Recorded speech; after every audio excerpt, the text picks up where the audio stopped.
days we shared before. Do you remember back when time was all we had? Time that we spent at the candy store. Down at the candy store, the days the life was sweet.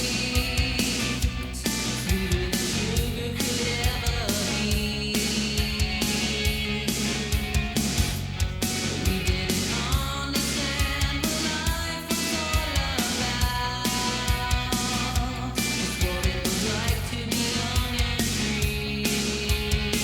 Now I long for those days we used to know. They seem so far away. I wish that those times didn't have to go. 'Cause it would be so right if we could be more like two kids in a candy store.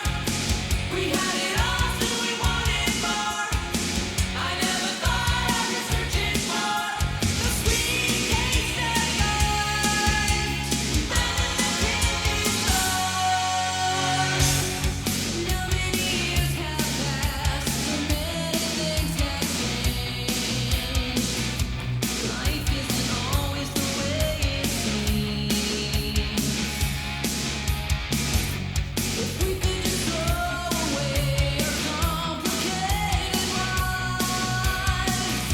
and capture the joy of our childhood dreams, still I long for those days we used to know. They seem so far away.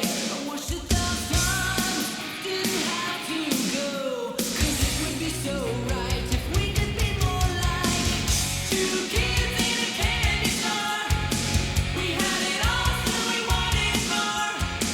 I never thought I'd be searching for the sweet taste of life. We found in the candy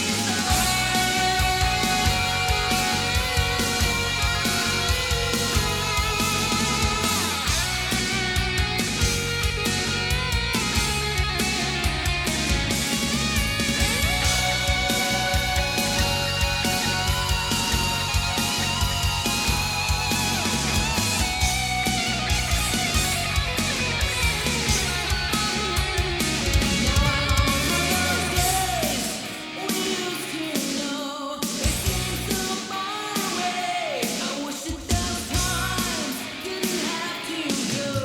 'Cause it would be so right if we could be more like two kids in a candy store. We had it all, so we wanted more. I never thought I'd be searching for the sweet taste of life. Found in the candy store. The sweet taste of life. Found in the candy store.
You were so right, my friend. Many years have passed and many things have changed. Michael, it was such an honor to rock a musical partnership with you. We had crazy adventures on the road, spent a year as roommates in Seattle, and we got to live our rock and roll dreams in the land called Hollywood. Thank you so much for the music, the memories, and the friendship. And thank you for helping me learn how to face the end that we all must face through your intention, your dignity, and your grace. You rock, my friend. Mikey, the last thing you said to us a year ago was that you were grateful to have crossed paths with us and been a part of our lives, that you loved us, and that you cherished the memories of the times that we had together and what times they were. And I just wanted to say, ditto. I love you. Hello everybody. I just wanted to tell you all that I'm very grateful for your friendship all these years, and to Mike for putting us all in the same place at the same time so we could be friends. It's had a huge impact on my life, and the best time of my life too, by the way. I love all you guys. See ya. The most excited I'd ever seen Mike was when he bought tickets to Motley Crue in 1985. He was so stoked to see Crue, he couldn't stop talking about it. Mike loved music. He lived it, breathed it. Music was what got him up every day. When he decided which cancer treatments to try, one criteria was, will this affect my ability to play? One of my proudest moments of being his brother was seeing Helter, Skelter at the Whiskey in LA. As I'm watching, I'm thinking, damn, they're good. I still miss you, Mike, but your music and your memories, they're immortal. Michael, dear Michael, my friend, happy birthday. Yeah, you're not with us anymore, but I would like to thank you very much for the music, for you as a good friend, and for all the memories we had from back then in the glory days of Helter Skelter. Sleep well, my friend. See you on the other side. Bye-bye. When I think back on our friendship, I always fondly remember the fall and winter of 1987, hanging together at the Lost Dutchman, listening to bands with friends of ours, and just having a great time. And at that time, our favorite drink was the White House. And I cannot even think how many of those we must have consumed together. So, I would like to propose a toast, once again, to you. And one for you, and one for me. Rock and roll. And, in the very glasses we stole from the Lost Dutchman in 1987. So, rest in peace, my friend. I cannot believe you're gone. But I have great memories of all the fun things we did together. Mike, we miss you, man.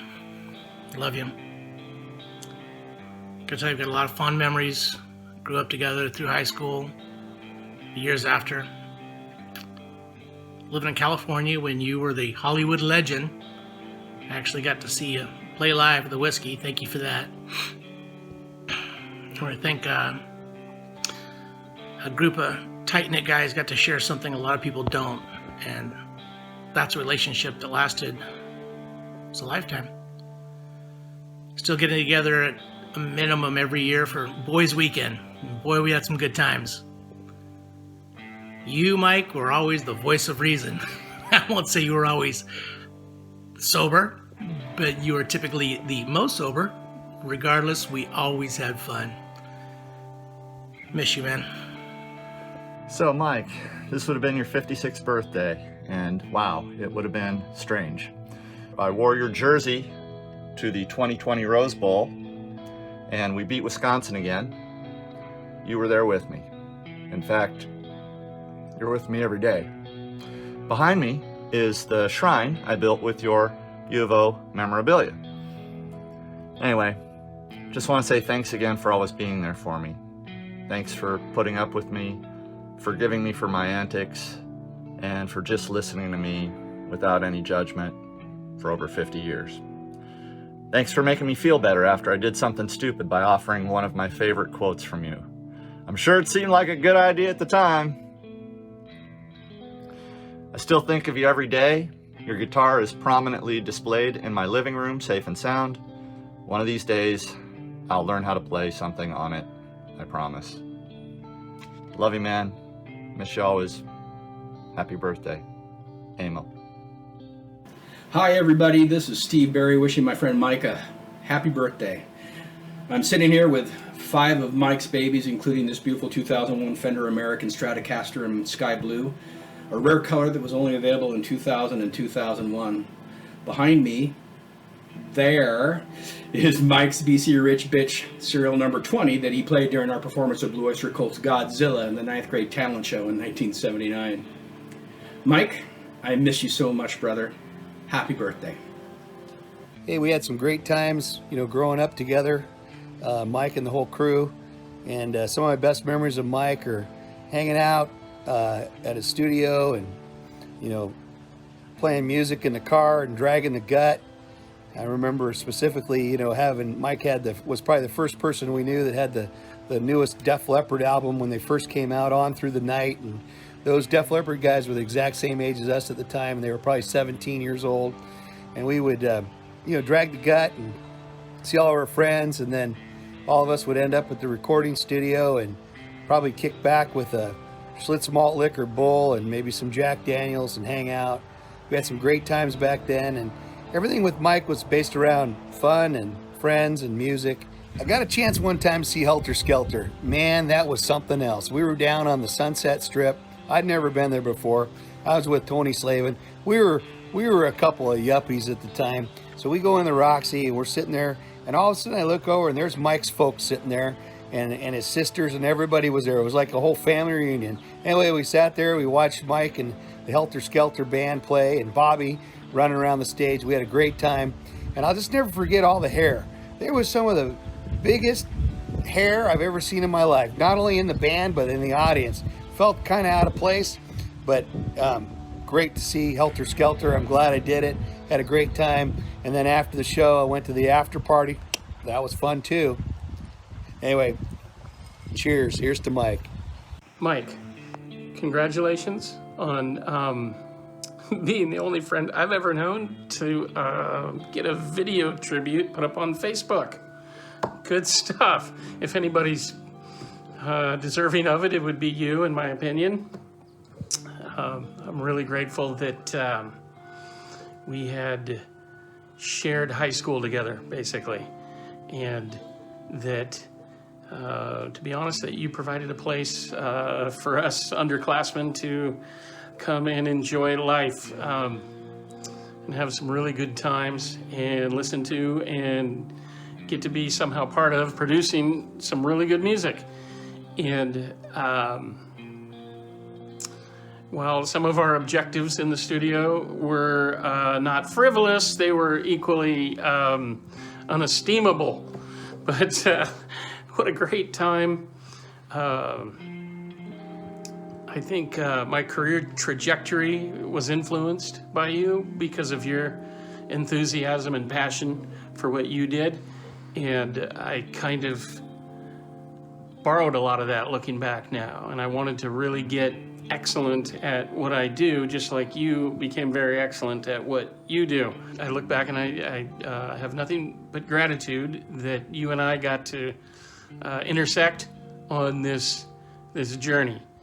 Mike was such a great guy. I started in kindergarten, went all the way through high school with him and beyond. A couple of good memories. One in particular was he was a 4-H camp counselor, and he was part of the creation of Spunky, a life-size dummy that we dropped on the girl counselors. We had him up in a tree, and that started the whole escapade that they came back with a female dummy, Spunkette. So Spunky and Spunkette that Mike helped start would show up at random events. I don't know how many years it went on. You know, he was a great friend, very humble, always humble. Hope all's well. God bless. Talk to you all later. Hey, here's a little story for you too I just thought of. And I remember when Mike and Bobby were living in Seattle, and they were starving rock and roll musicians trying to make ends meet, and the paper shows up in Seattle, and there were some coupons in there for macaroni and cheese, 10 for $1, and hot dogs, I think, were 10 for $1, or maybe they were a quarter a piece. Anyway, we went around and collected as many of those newspaper ads as we could find in Mike's apartment complex, and then we went over to the Safeway and loaded up his entire freezer with the hot dogs, and then we had all the boxes of mac and cheese. And I think Mike probably ate mac and cheese and hot dogs for the last 40 years, and that was his favorite thing. That and a pickle. He'd eat a pickle while he was boiling the water to make the mac and cheese.